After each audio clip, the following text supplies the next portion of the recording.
Take a look at that. There he is. That was tweeted yesterday, I believe. Lance Armstrong at home, surrounded by nothing else than his 7 Tour de France jerseys. And Reid Albergotti, who has covered this story of Lance's travails, of course, the man that was stripped of those titles officially very recently, is here to just talk a little bit about this. I mean, is he in denial? What's going on? Well, he said in the past, you know, I know who won those Tours de France. Right. Everyone I raced against knows who won those races. And I think this picture kind of reiterates that message. You see his 7 yellow jerseys. Yeah. The other riders that he competed against have also gotten in trouble for doping. So, you know, who's the real champion? Right. I mean, amongst all the drug takers, I was the best. You know?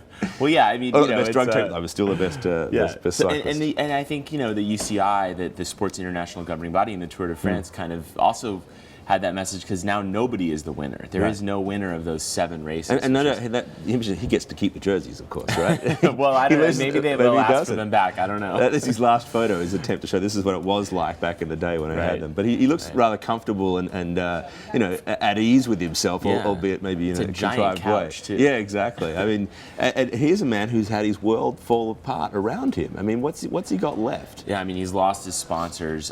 He's off the board of the cancer charity he started, Live Strong, it's known as. So, I mean, I think he would say he's going to continue to try to fight cancer.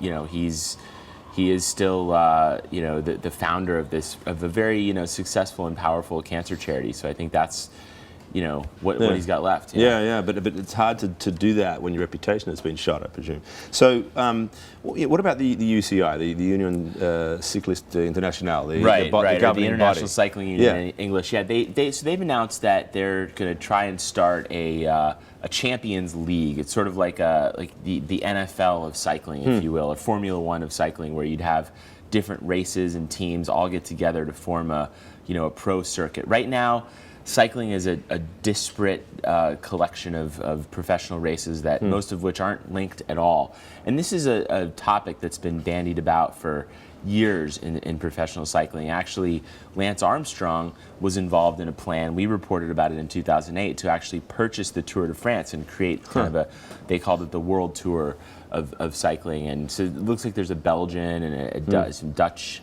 money in this.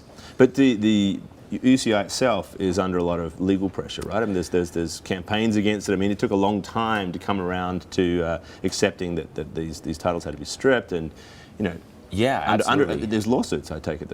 I mean, you have people suing the UCI. One Australian cycling clothing maker is suing them for kind of allowing the culture of doping to take root. It's sullying the name of the sport, and that's what's alleged in the lawsuit.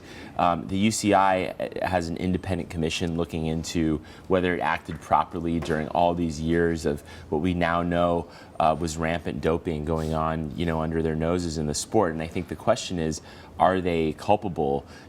Can they be blamed for this culture of drug use that happened? And the body itself is a multinational body. Where is it based, and what's its makeup? It's based in Aigle, Switzerland. I'm not sure if I'm pronouncing that right. Probably as badly as I did the Union Cycliste Internationale, but anyway. The head of it is Pat McQuaid, and its honorary president is Hein Verbruggen, who actually was the president during all these years from around 1991 to 2005, when Armstrong won his last Tour de France.